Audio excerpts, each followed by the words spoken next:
G'day, legends. It's Jai, that Aussie metal guy here. Before we get stuck into another great interview brought to you by Crannk.com and that metalstation.com, don't forget to hit the like and subscribe, and that way you can keep up to date with all the best music and interviews from all over the world. Hey, how you all going? It's Jai, that Aussie metal guy here with Crank.com and with that metalstation.com. So tonight, no matter where you are in the world, I'm getting to have a chat with Ricardo Pereira of Moonshade, who are due to release their amazing album, As We Set the Skies Ablaze. Comes out July 22nd. Had a good listen to this, mate. It's an absolute ripper. So thank you for joining me. Hey there. Thank you for having me. Thank you so much for your compliments on the album. Yeah, so it's gonna be a nice chat. It's gonna be interesting. Yeah, it must be good to finally get this out. But first off, can I ask for the people who aren't aware of who Moonshade are, can you tell me a little bit about who you guys are and kind of where you came from in the beginnings of the band? Okay. First of all, to everyone who doesn't know who Moonshade are, perfectly understandable. So let me just walk you through it. We're a couple of guys from Portugal, which also, if you don't know where it is, equally understandable. It's a country next to Spain that we got together about almost a decade ago and decided to just play a bit of metal inspired by the Northern European melodic death metal scene, like In Flames, Dark Tranquility, and Insomnium. So this was 10 years ago. Meanwhile, we released a demo, an EP, an album, and we're about to release our second album, which is a bit different from the influences that I just quoted. The bases are still there, but now, well, time goes by, and it goes by for everyone. So we kind of changed a bit, the formation changed a bit, and now it's a different beast altogether. We already released 4 singles from this upcoming album. We have one more on the way, which is Valley of Dying Stars, which will be the 5th single, since 5 points has the pentagram. And then we're going to release this album on July 22nd. And as we said earlier, its title is As We Set the Skies Ablaze. So that's Moonshade in a nutshell. Exactly. So can you tell me a little bit about putting this album together? Because it's been a crazy time. What was it like for you guys getting this album together? Because I know you're doing it independently as well. Yeah, that's an adventure. It's been fun and excruciating in equal measure. Well, we were previously signed with a record label for our previous album, but we decided, like many bands, to try for the first time to release something independently, and just do the role of the label ourselves and just hire people to help us with PR, with merch production, but just we wanted to be in charge of the whole process. So As We Set the Skies Ablaze, since we had a lot of time to put it together because of the pandemic, there wasn't really anything else to do. We found ourselves with the full album in our hands, more or less after the first 2 years of the pandemic. We reached out to a few labels, and well, not that many were interested with deals that we thought were, fair. So we decided to try it for ourselves, see where it goes. For now, it's been a bit chaotic, but it's been doing surprisingly well, considering our lack of expertise on the subject. But it's been interesting. We learned a lot, and we're still learning because the album hasn't even been released yet. So let's see that. But yeah, that's basically the whole process. We hired PR agents, we hired booking agents, we researched and booked companies to do our t-shirts, our CDs, our vinyls, our just everything, and we're in charge of the whole process ourselves. So that's it. Yeah, it definitely would be a trying time, but also, as you said, an eye-opening time, and also very rewarding going out on your own and doing this for yourselves as well, because you do have a great sound. I do. I'm very, very glad I come across you when Keith kind of sent this over. He's like, oh, check out Moonshade. I was like really excited because, as you mentioned, I'm a fan of like all that European In Flames, Soilwork. I'm a massive In Flames dude fan. Just love that band as well. So when I heard you guys, you kind of have that melodic death metal sound, but it's also your own. You have your own sound as well. You can feel those influences and inspirations in there. Well, it's basically that. Yeah, we still really love that sound, and it will. I guess you can safely say it's always going to be the basis of what we do. Yeah. We like to put a little bit of like a modern twist to it. Our new songs have a little bit of that core vibe, you know, some breakdowns, some things that we picked up along the way that we started listening to. For example, I still listen to a lot of like In Flames, Soilwork, Dark Tranquility, Insomnium, all of that. But then you start getting into things like Lorna Shore, for example, or like even poppier bands that, well, in my opinion, have something interesting to offer, like Bring Me the Horizon, or you get into that like hardcore-ish style of metal that comes from the States lately, like bands like Capra, like Orthodox, that are basically like the inheritance of Slipknot. You can really feel the Slipknot in their sound. Like it has like a core vibe, not that many solos, a bit of a new metal-ish, but like, or the beatdown scene for bands like Code Orange, for example. Like there's so many new things coming up that we can mix with these amazing influences. Will always be a huge part of us, and we can create something new. That's the fun part of it. If we're gonna just do another In Flames, well, exactly. We're not gonna be better at being In Flames than In Flames. Exactly. Can I ask about the latest track that she's released? The Artemis came out June 24th, and it does have the guest vocalist Sandra Oliveira, I believe, on there as well. It sounds really bloody good, man. I like the part she's got on this album, as well as the other guest vocalist you have on there. Yeah, she did an amazing work. She actually participates in a few more songs. Yes. Our next single also has like some back vocals by her. We also had Sofia Beco, which is the lead singer of our guitarists and our drummist's other band, which is Phase Transitions, a progressive metal band. She's also an amazing singer. She lends her voice for one of the tracks that will be revealed once the album comes out. But for now, like, I'm getting kind of ahead of myself. Like Sandra, well, we met basically because of her main band, I guess I can say that, which is Blame Zeus, an amazing progressive rock metal band. They put on a great show. I saw them live. We played with them actually many years ago, and I was really, well, her voice really spoke to me. She's an amazing singer, amazing. She's just a powerful voice. Just her technique is spotless. She's a vocal coach. Actually, she's my vocal coach. So yeah, she is a good teacher. I'm just a poor student. keep that in mind. She's amazing.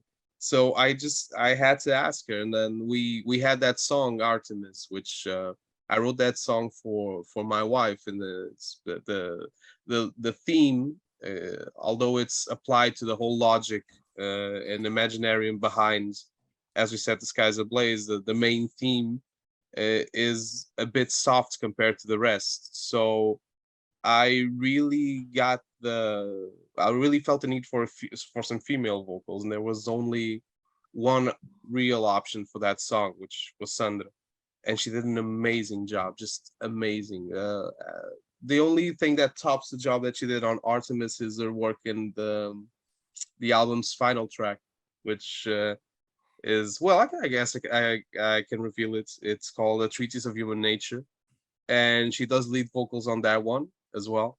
And that one, yeah, Yeah, I know. I Yeah, listened to you're that gonna this see. morning. I was cranking that up this morning. It's just amazing album, dude. Like I was really impressed with it, man. And I want to ask about like with your songwriting process. Can you tell me a little bit about some of the themes that kind of influenced you lyrically with making this album? Oh, just the biggest set of probably the most pretentious list in the universe, right? That's just, I don't know. I started, well, during the pandemic. Well, I was a bit bored like everyone else, so I started like revisiting certain types of literature that I haven't read for a while, especially philosophy, which I really wanted to get into. Started rereading things like Voltaire, like David Hume. Started reading a bit of Descartes and Bertrand Russell. Then I started to get like into more obscure topics, for example, the Manhattan Project, the creation of the atom bomb, and then there's what I have to read for my work, which well, since I'm a biologist, I always come across things related to global warming, the destruction of the planet, whatever. It's a very uplifting work. And, Not yet. and I basically added it all together. The album has philosophy. It has a bit of a protest vibe, especially the song Epitaph, the first single, which is it kind of functions as a cautionary tale for global warming and climate inaction. And the next single that we're about to release, Valley of Dying Stars, is basically a protest, another cautionary tale, I would say, against the nuclear standoff and the dangers of nuclear holocaust and the dangers of nuclear peace and how unstable it actually is. And that song, it's actually a very curious song. I'm really looking forward to release it because we recorded it in late 2021. So we recorded a song about the possibility of a nuclear holocaust. We even put J. Robert Oppenheimer's famous speech on there as a sample. Just everything, the whole shebang. So it talked about the radiance of 1,000 suns and all of that. We got the lingo, we got the, and then 4 months later, Ukraine happened, and then Vladimir starts calling shots and threatening everyone with pressing the big red button. And I'm like, I'm kind of divided between, okay, awesome, because we were actually right. We weren't just being like alarmists. So that kind of validates the song. On the other hand, that's not the kind of thing you want to be right about. It's like, no. And we were like, Jesus, do we release this anyway? Because it kind of feels like we're taking advantage of the situation. We really don't want to do that because it is a serious situation. Like, we're not really close to Russia, but it's war in Europe again after World War II. This is, to put it lightly, a fucking nightmare. Yeah. So we really didn't want to capitalize on it, but no, it's not capitalizing though, Ricardo. Like you're sitting there and you're a little worried, but like artists and musicians have always been in a point to say things that politicians won't at times. You know what I mean? Like, we can make music, and I know as a metalhead, like, people look at us, oh, it's big tattooed, rough, scary metalheads. But man, most of the metalheads I talk to are just peace loving hippies, man, that we just want to do the best by this world and the best by our fellow man. You go to a metal show, and I'm sure you've been to 100 metal shows where it's like, it's the nicest people, you never have any problems, and we're always given, like, we care about what's going on in the world. So for you to make music and, you know, for it to align, even though you wrote it before, but it to line up, it's not something you should be worried about, mate. It's something that, as a musician and as a songwriter, as an artist, it's something we need to do, to speak up and make music about it and write songs and have lyrics like this, because at times we, as I mentioned, we say things that politicians won't, you know what I mean, in these songs, and we can do it through our art. No, that's true. That's really true. And the fact that we can actually well, it's weird because we've always been a band that wrote a lot about like more fantasy topics and a bit like more far-fetched topics. And this was Epitaph, and this song Valley of Dying Stars was our first brush with actual reality. Yep. And for me, it's a whole new experience singing these things live and actually talking about it, explaining the topics live, because you really feel the weight of the real world on your shoulders. This isn't gods and dragons and fantasy anymore. It's real, and when you're singing about it, you're actually thinking about it. And I think it's different. I'm not sure, because I really don't I try not to write about mundane topics like breaking up with the girlfriend or whatever. So I'm not sure how it would be to sing about something like that on stage, how emotional it would be. Yeah. But these grandiose topics, at least for me, they have added emotional weight, because it's not just my life or my experiences. That's not even, I don't even consider that interesting. Yeah. It's something that affects everyone. And for example, with things like this, I think metal is the perfect genre, like you said, to speak truth to power. Yeah. To tell, just to have, well, what has more of a protest vibe than heavy metal? Like, this is the subversive music genre by definition, and we really should take advantage of that to speak truth to power and to be heard and to make our voices heard. And like you said, like, metalheads really have like a political side to them. They're not as apolitical. For example, you mentioned peace-loving hippies, and that's we do have that side, but we're not as apolitical. I know a lot of people in the metal scene that are really interested in what's going on and are passionate about it and have an opinion on it. And sometimes I feel like bands really don't take advantage of that. I kind of miss like that whole Rage Against the Machine vibe, you know, like where we actually raged against the machine.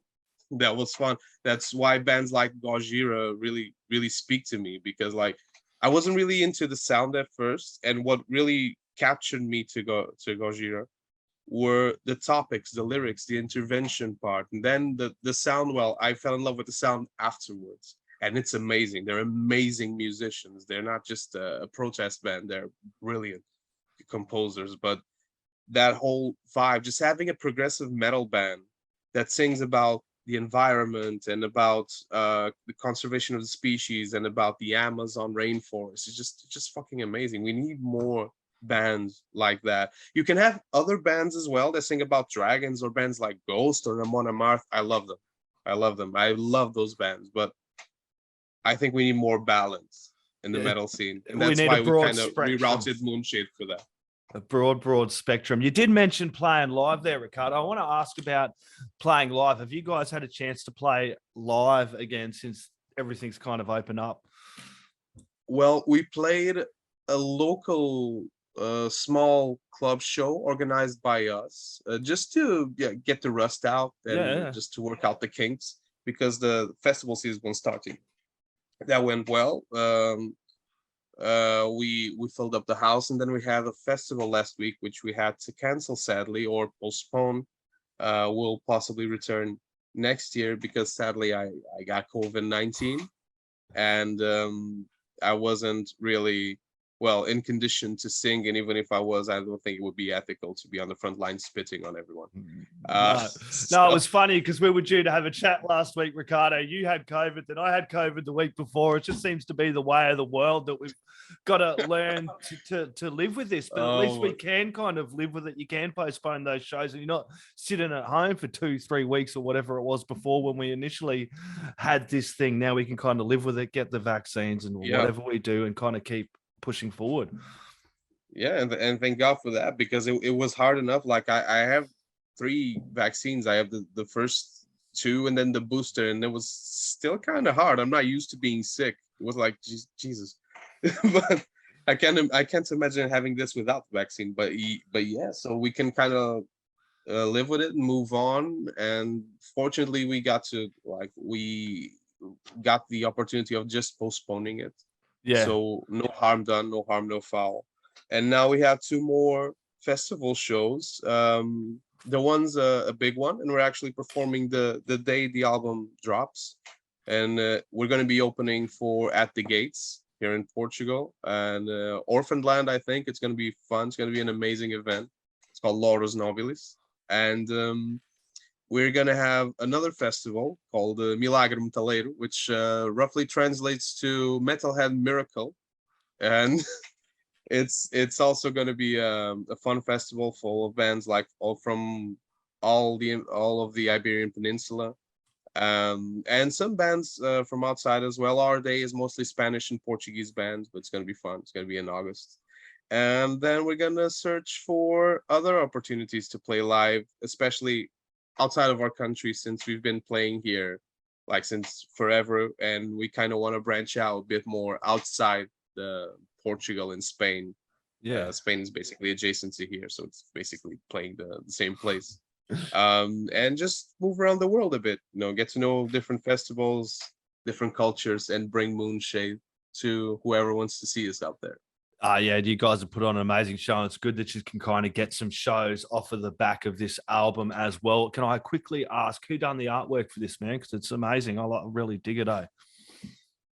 Oh, the art! I really love this artwork as well. The artwork for the singles and for the album was made by Credo Quia Absurdum. I think I pronounced that correctly. It's mostly a clothing brand here from Portugal. They're incredibly talented. They have amazing pieces, and they also do album artworks. They've done like several, at least. But they're still starting out, but they started out big. They do amazing works. Like I fell in love with the very first one they did.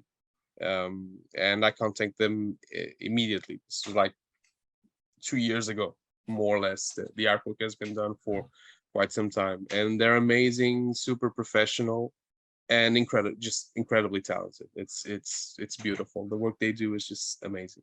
Yeah, it came out really well. I'm a big fan of album art, just being my age and going into record stores and just buying albums because of the artwork. So kudos to that. It is really well eye-catching, and it's going to look good on the physicals when this drops on July 22nd. Are you guys doing vinyl at all? I know there's a big weight on vinyl and physicals and everything like that, but...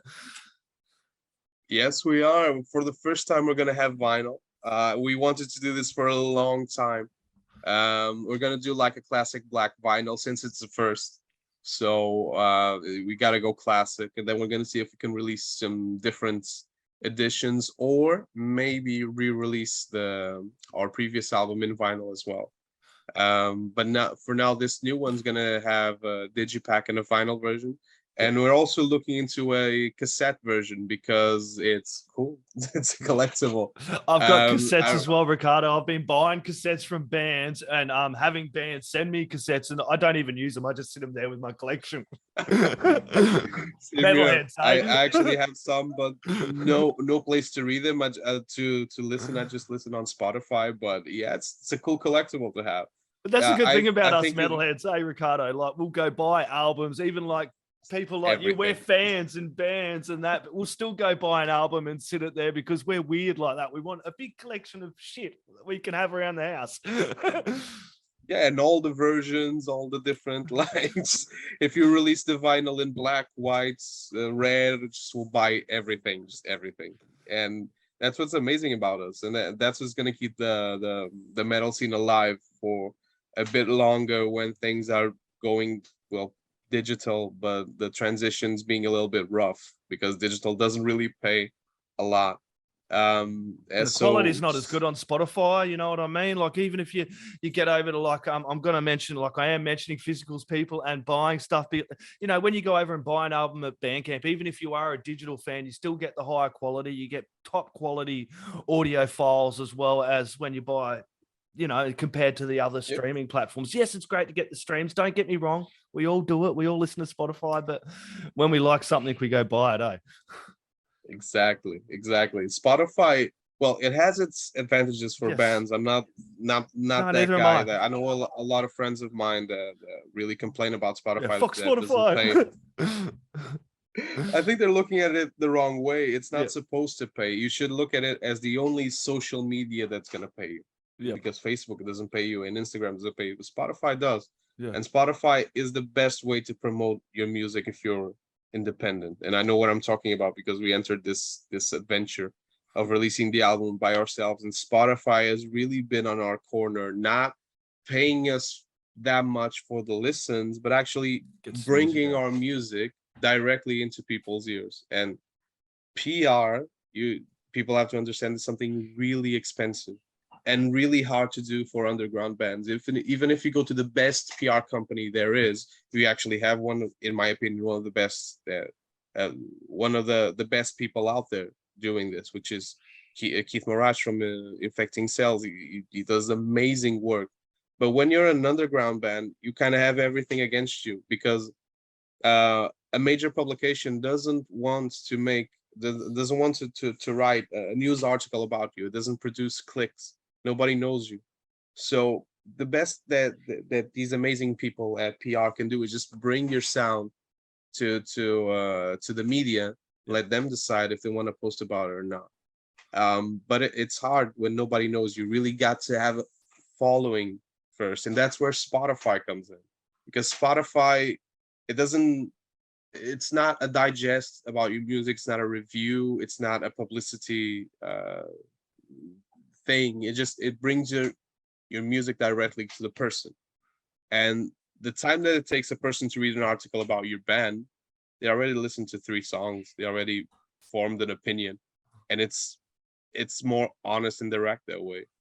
So yeah, just everything. Buying albums is great, buying vinyls is great, listening on Spotify is great. I do both. Yeah. When I really enjoy a band, I buy the CD. When I'm at home, I have like a decent stereo. I listen on the stereo, and when I'm not, Spotify. And sometimes you want to check a Music. band out too. Like you go, oh, okay, I want to jump over, and you quickly check that track out, or you quick check that band out, and you want to know who they are before. So, and a couple of also a couple of points there. You were mentioning PR. I do have to shout out to Keith. He's a bloody great guy, and he cares. You know what I mean? And it's good to have people like that in the scene, pushing bands and getting the word out. And other media outlets, as you mentioned, they go, oh, fuck, I'm only going to talk to the big bands. Or you see these clickbait articles, and it's just these 10 top bands, and it's all they'll talk about. And for me, when I first started this, Ricardo, I'm like, dude, I'm gonna chat to every single person I can, from Max Cavalera to Dino to everybody coming up from the bottom right through to the top. For me, it's all about supporting the scene and supporting the scene as a whole. And it blows me away every day. Like I was saying that I can't write reviews because I love everything. When I come across you guys, I'm like, man, I love these guys. They're fucking unreal. They've got a great sound. And I'm looking forward to this album coming out July 22nd as we set the skies ablaze. Everybody get along. You do have a web page I want to mention as well, moonshadeofficial.com. store. I think it's / or / one of the two. Just type in moonshadeofficial.com. It will come up for you.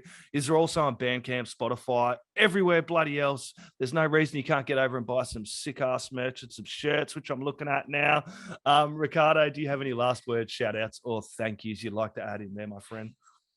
Yeah, just first of all, a huge thank you once again for having me. It's been super fun, and for shining a little bit of lights on this project. It's been a ride, and it's really good to see people from the media actually taking an interest in this. So thank you so much. Thank you to everyone who's listening, and just check us out. Check out our music. You already have 4 songs out, one coming out on the 15th of July, and the full album coming out on July 22nd.